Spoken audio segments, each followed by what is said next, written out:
논리구구단. 오늘은 용도 분석하기라는 주제로 전해드리겠습니다. 북한이 한반도 긴장 수위를 계속 끌어올리고 있습니다. 잠수함 탄도미사일 시험 발사를 성공했다고 공표한 데 이어 핵무기를 소형화하는 단계에 들어섰다고 주장하고 있습니다.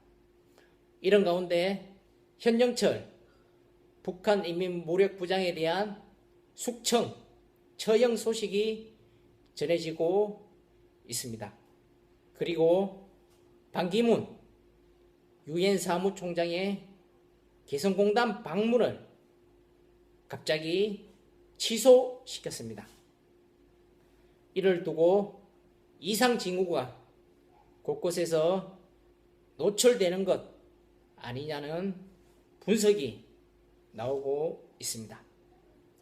합리적 근거나 설명이 부족한 일들이 계속 발생하고 있다는 것입니다. 김정은 국방위원회 제1위원장 체제의 불안정성이 우선적으로 거론되고 있습니다. 불안정한 권력 내부와 주민들의 내부 단합을 위해 외부와의 긴장, 갈등을 만드는 것 아니냐는 분석이 나오고 있는 것입니다. 긴장, 갈등, 조성이 대외용이 아니라 실제로는 국내용이라는 지적인 것입니다. 이에 따라 김정은 체제가 불안정한 이유와 그 속사정이 무엇인지에 대한 궁금증이 증폭되고 있습니다. 당분간 북의 움직임을 예의주시할 수밖에 없는 상황으로 여겨지고 있습니다.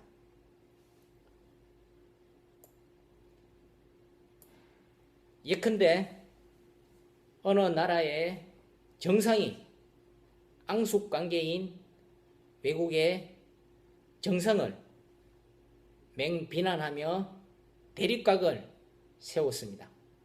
이 정상의 발언은 외국 정상에 대한 비난의 목적이 있는 것이 아니라 자국민의 지지를 회복하기 위한 것이라는 분석이 나올 때가 있습니다.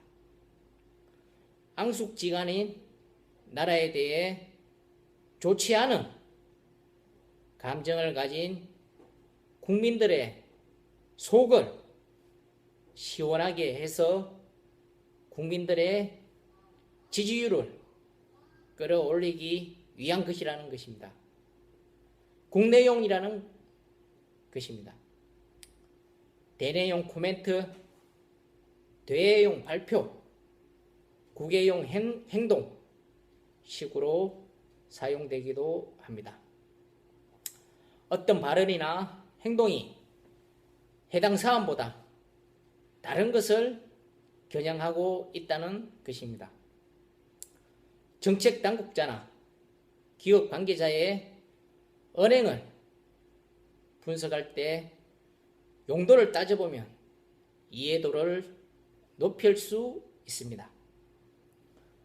발언이나 행동에 깃들어 있는 다른 목적을 간파하고 용도를 구별하면 적절한 대응을 할 수 있다고 합니다. 어느 정당이 상대 정당의 정책을 상식을 넘어서 맹비난할 때가 있습니다. 이에 대해 언론은 다가오는 총선을 앞두고 기선을 잡기 위한 선거용 아니냐는 분석을 내놓기도 합니다. 정당이 지방선거를 앞두고 지역개발 등 선심성 사업을 발표하면 이 또한 선거용으로 언론은 풀이합니다.